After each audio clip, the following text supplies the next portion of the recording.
अधिक मास 2026 धोंड्याचा महिना. अधिक मासामध्ये सौभाग्यवती स्त्रियांनी अखंड सौभाग्य प्राप्तीसाठी व पतीच्या दीर्घ आयुष्यासाठी, सुखी संसारासाठी ही एक खास वस्तू नक्की दान करा. अखंड सौभाग्याची प्राप्ती नक्कीच होईल व अक्षय पुण्याची प्राप्ती नक्कीच होईल. अधिक मास 2026 मध्ये कोणते दान करावे आणि त्याचे काय महत्त्व आहे? अधिक मास हा साधा महिना नाही, तर हा महिना अत्यंत शुभ व पवित्र मानला जातो. हा महिना म्हणजे भगवान श्री हरी विष्णूंना समर्पित विशेष काळ आहे. या महिन्यात केलेले दान, जप, तप आणि पूजा याचे फळ अनेक पटीने वाढते, असे आपले शास्त्र सांगते. म्हणूनच आजच्या व्हिडिओमध्ये आज आपण जाणून घेणार आहोत अधिक मास म्हणजे काय, या महिन्यात दान का करावे आणि कोणकोणते दान सर्वात पुण्यदायी मानले जाते. आणि त्यानंतर सर्वात महत्त्वाचं म्हणजे प्रत्येक सौभाग्यवतीने 3 वर्षातून एकदा येणाऱ्या या अधिक मासामध्ये सौभाग्यवती स्त्रीने अखंड सौभाग्यासाठी व पतीच्या दीर्घ आयुष्यासाठी ही एक वस्तू नक्कीच दान करावी. तर ती गुप्त वस्तू कोणती आहे? अधिक मासामध्ये ही वस्तू दान करण्याची योग्य पद्धत काय आहे? दान कसे करायचे? तर वस्तू नेमकी कोणाला दान करावी? दान करण्याचा शुभ मुहूर्त काय आहे? आणि ही वस्तू दान करताना ही होणारी मोठी चूक नक्कीच टाळा. तर ती कोणती चूक आहे जी आपल्याकडून नकळतपणे होत असते? तर याबद्दलची सविस्तर माहिती आजच्या व्हिडिओमध्ये आज आपण जाणून घेणार आहोत. त्याआधी तुम्ही आपल्या मराठी रोहिणी किचन चॅनलवरती नवीन असाल तर आपल्या चॅनलला सबस्क्राईब करा. व्हिडिओमध्ये पुढे जाण्याआधी व्हिडिओला एक लाईक अवश्य करा व कमेंट बॉक्समध्ये जय माता लक्ष्मी किंवा जय श्री हरी विष्णू नक्की लिहा. अधिक मासात दान का करावे? मित्रांनो, शास्त्रानुसार अधिक मासात केलेलं दान म्हणजे केवळ देणगी नाही, तर एक पापक्षालन आणि पुण्य संचय करण्याचे माध्यम आहे. दान केल्याने पूर्वजांचे आशीर्वाद मिळतात, आर्थिक अडचणी कमी होतात, मानसिक शांती मिळते. अधिक मासात करावयाची प्रमुख दाने कोणती आहेत हे आजच्या व्हिडिओमध्ये पाहूया. या अधिक महिन्यात कोणते दान करणे सर्वात शुभ व पुण्याचं मानलं जातं? नमस्कार मित्रांनो, श्री स्वामी समर्थ. मित्रांनो, आजचा दिवस तुम्हाला खूप छान, सुखाचा, आनंदाचा, खूप छान जावो हीच स्वामी महाराजांच्या चरणी प्रार्थना करून आजच्या या आपल्या नवीन व्हिडिओला सुरुवात करूया. तर अत्यंत पवित्र व शुभ अधिक महिना म्हणजेच अधिक मास चालू लवकरच होणार आहे. तर गुढीपाडव्यापासून आपल्या मराठी नववर्षाची सुरुवात झालेली आहे. यंदा 2026 मध्ये अतिशय पवित्र अधिक मास आलेला आहे. धोंड्याचा महिना हा भगवान श्रीहरी विष्णूंना समर्पित असून हा महिना अत्यंत पवित्र व शुभ मानला जातो. अधिक मासाला धोंड्याचा महिना, मलमास, पुरुषोत्तम मास असं देखील म्हणतात. तर मित्रांनो, यंदा 2026 मध्ये अधिक महिना, धोंड्याचा महिना हा 3 वर्षातून एकदा येतो आणि धोंड्याचा महिना ज्या वर्षामध्ये येतो त्या वर्षी 12 महिने नसून 13 महिन्याचं पूर्ण वर्ष हे पूर्ण होतं. तर तसेच या अधिक मासामध्ये म्हणजे धोंड्याच्या महिन्यामध्ये काय दान करावे, कोणतं दान सर्वात शुभ मानलं जातं, म्हणजेच अक्षय पुण्याची प्राप्ती होत असते. अशा काही खास वस्तू दान केल्याने तुम्हाला अक्षय पुण्य मिळत असतं. तर सौभाग्यवती स्त्रियांनी ही गुप्त वस्तू दान अवश्य करावी. अखंड सौभाग्याची प्राप्ती नक्कीच होईल हे मी तुम्हाला शेवटी सांगणार आहे. तर यंदा 2026 मध्ये अधिक मास म्हणजे धोंड्याचा महिना 17 मे 2026 या दिवसापासून सुरू होणार आहे आणि अधिक मासाची समाप्ती 15 जून 2026 या दिवशी अधिक मासाची समाप्ती होणार आहे. तर मित्रांनो, आपल्या हिंदू धर्मशास्त्रानुसार अधिक महिन्याला कोणताही स्वामी नसल्याने भगवान श्री हरी विष्णूंनी या महिन्याला आपले स्वतःचे नाव देऊन पुरुषोत्तम मास केले आहे. तसेच त्याचे महत्त्व देखील दुपटीने वाढविले आहे. हा धोंडा म्हणजे दगड. पूर्वी या महिन्यात कोणतेही शुभ कार्य किंवा धार्मिक विधी पूजा केले जात नव्हते, तर त्यामुळे हा महिना धोंड्यासारखा निरुपयोगी मानला जात होता. अधिक महिन्यात दान करणे हे अत्यंत शुभ आणि पुण्याचं मानलं जातं. अधिक मासात करावयाची प्रमुख आणि शुभ दाने कोणती ते आता आपण पाहूया. या महिन्यात कोणती दाने करणे सर्वात शुभ मानलं जातं? या महिन्यात आपल्या ऐपतीप्रमाणे जे काही शक्य होईल तर ते दान आपल्याला आवर्जून करायचं असतं. तर त्या कोणत्या वस्तू आहेत ज्या अधिक महिन्यामध्ये आपण दान केल्याच पाहिजे, हे सर्वश्रेष्ठ दान मानलं जातं. त्यामुळे आपल्याला अक्षय पुण्याची प्राप्ती होत असते. मित्रांनो, अधिक मासात सर्वात महत्त्वाचं मानलं जाणारं दान म्हणजे नारळ दान.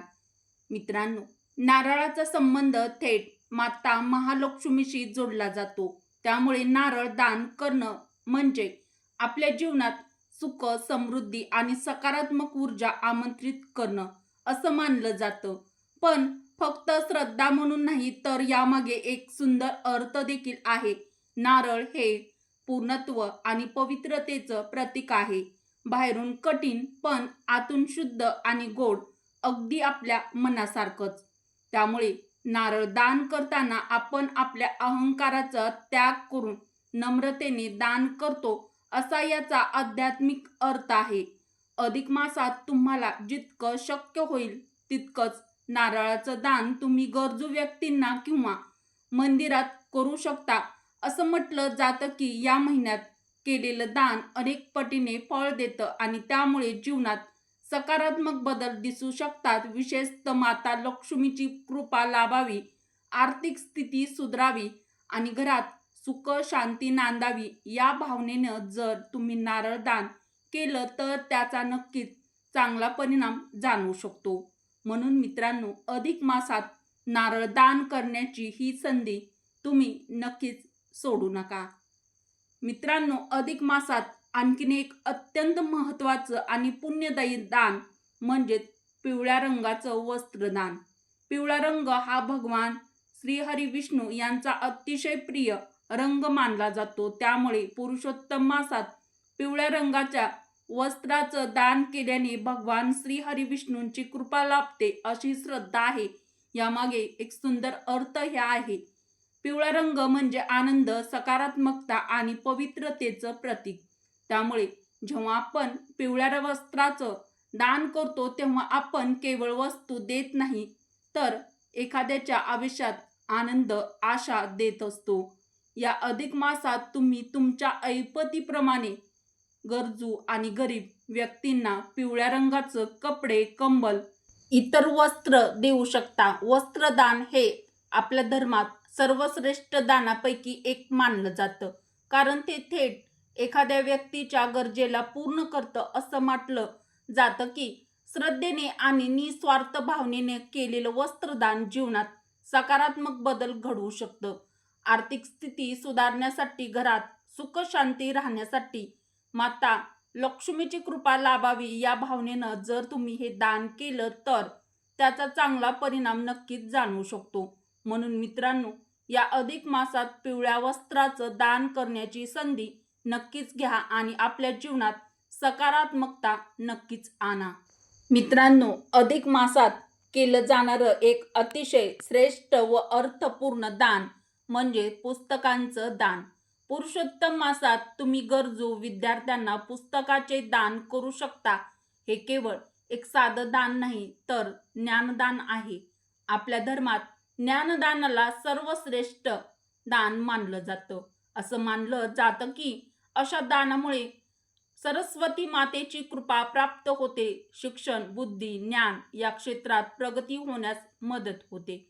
याबद्दल खरा अर्थ समजून घेणंही तितकंच महत्त्वाचं आहे. जेव्हा तुम्ही एखाद्या विद्यार्थ्याला पुस्तक देता तेव्हा तुम्ही त्याला फक्त पुस्तक देत नाही, तर त्याच्या भविष्याची एक नवीन दिशा देत असतात. कदाचित तुमच्या एका छोट्याशा मदतीमुळे कोणाचं आयुष्य बदलू शकतं. अधिक मासात तुम्हाला जितकं शक्य होईल तितक्या प्रमाणात शालेय पुस्तके, वह्या, अभ्यास साहित्य तुम्ही दान करू शकता. श्रद्धेनं आणि निस्वार्थ भावनेनं केलेलं हे ज्ञानदान केवळ पुण्यच देत नाही, तर समाजात एक सकारात्मक बदल घडवण्याचं काम करतं. म्हणून मित्रांनो, या अधिक मासात पुस्तकांचे दान करून एखाद्याच्या आयुष्यात उजेड निर्माण करण्याची ही सुंदर संधी नक्कीच घ्या. मित्रांनो, अधिक मासात केलं जाणारं आणखीन एक अत्यंत पवित्र आणि प्रभावी दान म्हणजे दीपदान. आपल्या धर्मशास्त्रानुसार दीपदानाला खूप मोठं महत्त्व दिलं गेलं आहे. कारण दीप म्हणजे फक्त दिवा नाही, तर तो अंधारातून प्रकाशाकडे नेणाऱ्या मार्गाचं प्रतीक आहे. असं मानलं जातं की अधिक मासात श्रद्धेनं केलेलं दीपदान जीवनातील नकारात्मकता आणि अडचणी कमी करून सकारात्मकता वाढवण्यास मदत करू शकतं.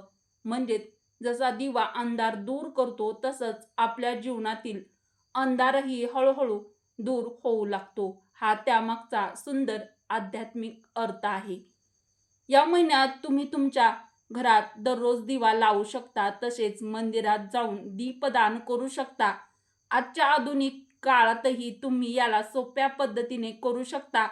समयी निरांजन, आरतीचे दिवे किंवा गरजूंना दिव्याची साधने देऊनही दीपदान करता येतं. महत्त्वाचं म्हणजे हे दान किती मोठं आहे यापेक्षा ते तुम्ही किती श्रद्धेने आणि मनापासून करता हे जास्त महत्त्वाचं आहे. म्हणून मित्रांनो, या अधिक मासात दीपदान करून आपल्या जीवनात प्रकाश, शांती आणि सकारात्मकता आणण्याची ही सुंदर संधी नक्कीच घ्या. मित्रांनो, अधिक मासात केलं जाणारं सर्वात श्रेष्ठ आणि पुण्यदायी दान म्हणजे अन्नदान. आपल्या धर्मात असं सांगितलं जातं की भुकेल्या व्यक्तीला अन्न देणं हे सर्व दानापेक्षा मोठं आहे. कारण अन्न ही माणसाची सर्वात मूलभूत गरज आहे. असं मानलं जातं की श्रद्धेनं केलेल्या अन्नदानामुळे माता लक्ष्मी आणि अन्नपूर्णा माता प्रसन्न होतात. यामुळे घरात धनधान्याची कमतरता भासत नाही आणि सुख समृद्धी टिकून राहते. हा यामागचा खरा अर्थ अजून खोल आहे.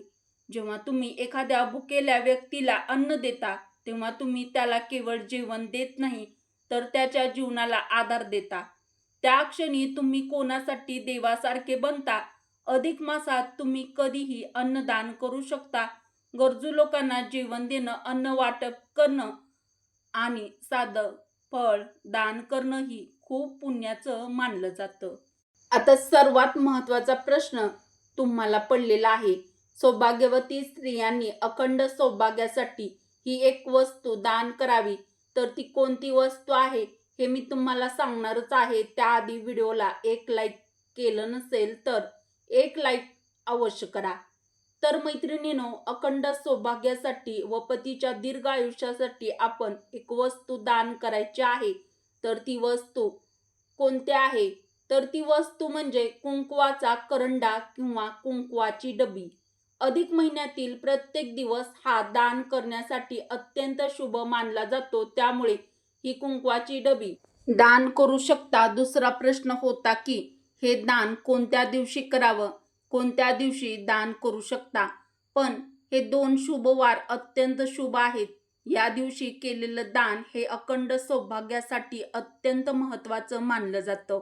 त्यामुळे या दिवशी हळदी कुंकवाचा करंडा दान करणं हे अत्यंत शुभ, पुण्याचं व अखंड सौभाग्यासाठी अत्यंत महत्त्वाचं मानलं जातं. त्यामुळे अधिक मासामध्ये तुम्हाला दान करताना ही गोष्ट मात्र आवर्जून लक्षात ठेवा. तर मंगळवार आणि शुक्रवारी या 2 दिवशी तुम्ही ही वस्तू अवश्य दान करू शकता. जर या 2 दिवशी शक्य झालं नाही, काही अडचण असेल, तर तुम्ही कोणत्याही दिवशी जेव्हा तुम्हाला वेळ मिळेल तेव्हा तुम्ही हे हळदी कुंकवाचा करंडा किंवा हळदी कुंकवाची डब्बी दान करू शकता. आता तुम्ही म्हणाल की हे सर्व ठीक आहे, दान करायची वस्तू सांगितली, पण आता ती कोणाला नेमकी आम्ही दान करावी?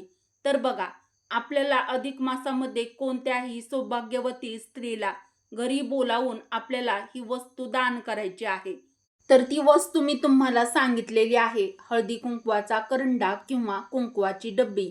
तर तुमच्या नातेतील तुमची मोठी बहीण असेल, लहान बहीण असेल, तुमची आई, मावशी, चुलती, काकी ननंद भावजय, तुमच्या छोट्या मोठ्या जाऊबाई असतील, तुमची एखादी मैत्रीण असेल, तुमच्या गल्लीतील एखाद्या काकू ज्या तुमच्या आईप्रमाणे तुमच्यावरती माया प्रेम करतात, त्यांना देखील तुम्ही बोलावून हे दान करू शकता. पण जर तुम्हाला शक्य असेल तर तुम्ही कोणत्याही 5 सौभाग्यवती स्त्रियांना तुमच्या घरी बोलावून हळदी कुंकू लावा आणि कुंकवाचा करंडा किंवा कुंकवाची डब्बी त्यांना दान करू शकता, म्हणजे देऊ शकता. पण जर तुम्हाला 4 ते 5 सौभाग्यवती स्त्रियांना बोलावणं शक्य नसेल तर तुम्ही एकतरी सौभाग्यवती स्त्रीला अधिक मासामध्ये हळदी कुंकवाचा करंडा किंवा कुंकवाची डबी हे दान स्वरूपामध्ये नक्कीच द्या. तर आपला तिसरा जो प्रश्न होता, अधिक मासामध्ये हे दान करत असताना ही होणारी मोठी चूक आवर्जून टाळा. तर बघा, ती कोणती चूक आहे आपल्याकडून जी नकळतपणे होत असते. तर कोणत्याही सौभाग्यवती स्त्रीला हा हळदी कुंकवाचा करंडा देताना एक गोष्ट मात्र आवर्जून लक्षात ठेवा. तर हळदी कुंकवाचा करंडा कधीही रिकामा देऊ नये, तर त्यामध्ये हळद कुंकू हे त्या करंडामध्ये भरून मगच सौभाग्यवती स्त्रीला हळदी कुंकवाचा करंडा किंवा कुंकवाची डबी देऊ शकता. तर हे दान करताना कधीही रिकामा हळदी कुंकवाचा करंडा किंवा डब्बी त्या सौभाग्यवती स्त्रीला देण्याची चूक करू नका. तर आता बघूया आपला चौथा मोठा प्रश्न की दान करण्याची योग्य पद्धत काय. अधिक मासामध्ये तुम्हाला कोणत्याही सौभाग्यवती स्त्रीला घरी बोलावणे व तिचा मानपान करणे हे अत्यंत शुभ पुण्याचं मानलं जातं. कारण की प्रत्येक स्त्री ही माता लक्ष्मीचे स्वरूप अधिक मासामध्ये मानली जाते. त्यामुळे आपण साक्षात माता लक्ष्मीचा मानपान करत आहोत, माता लक्ष्मीला दान करत आहोत ही मनामध्ये भावना ठेवूनच दान करा. त्यामुळे कोणत्याही सौभाग्यवती स्त्रीचा माता लक्ष्मी म्हणूनच हा मानपान अवश्य करायचा आहे. तर पहिल्यांदा आपल्याला त्या सौभाग्यवती स्त्रीला पाटावर बसवून तिला हळदी कुंकू लावावे. नंतर सौभाग्यवती स्त्रीच्या साडीच्या ओटीमध्ये तुम्हाला नारळ, खण, तांदूळ, लेकरूवाळ, हळकुंड, सुपारी, बदाम, खारीक, खोबऱ्याचा तुकडा, 1-2 फळं या वस्तू ओटीत ठेवून ओटी भरायची आहे. नंतर सौभाग्यवती स्त्रीच्या तोंडामध्ये तुम्हाला साखर हे आवर्जून भरवायचे आहे. ओटी भरताना त्या सौभाग्यवती स्त्रीला 33 पदार्थ जसे की 33 अनारसे, 33 रुपये, 33 फळं किंवा 33 पदार्थ आवर्जून द्यायचे आहेत. साक्षात माता लक्ष्मी समजून तिला नमस्कार देखील तुम्हाला करायचा आहे. अखंड सौभाग्यासाठी, उत्तम आरोग्यासाठी व आपल्या पतीच्या दीर्घ आयुष्यासाठी, आपल्या सुखी संसारासाठी, सुखी आयुष्यासाठी आपल्याला मनापासून देवाकडे प्रार्थना करायची आहे. तर या पवित्र अधिक मासामध्ये कोणत्याही सौभाग्यवती स्त्रीला आपल्याला ही एक वस्तू म्हणजेच हळदी कुंकवाचा करंडा आवर्जून द्यायचा आहे. ही वस्तू दान करायची आहे. तर तुम्हाला जर हळदी कुंकवाचा करंडा चांदीचा घेणं शक्य असेल तर तो देखील तुम्ही देऊ शकता. व्हिडिओ आवडला असेल तर व्हिडिओला एक लाईक अवश्य करा. मराठी रोहिणी किचन आपल्या चॅनलला सबस्क्राईब देखील जरूर करा. व अत्यंत महत्त्वाचा व्हिडिओ तुमच्या मित्र परिवारासोबत, बहिणींसोबत जास्तीत जास्त शेअर देखील नक्की करा. चला तर मग परत भेटू अशाच एखाद्या नवीन व्हिडिओमध्ये. व्हिडिओ शेवटपर्यंत पाहिल्याबद्दल तुम्हा सर्वांचे मनापासून धन्यवाद. श्री स्वामी समर्थ. जय श्रीकृष्ण. जय माता.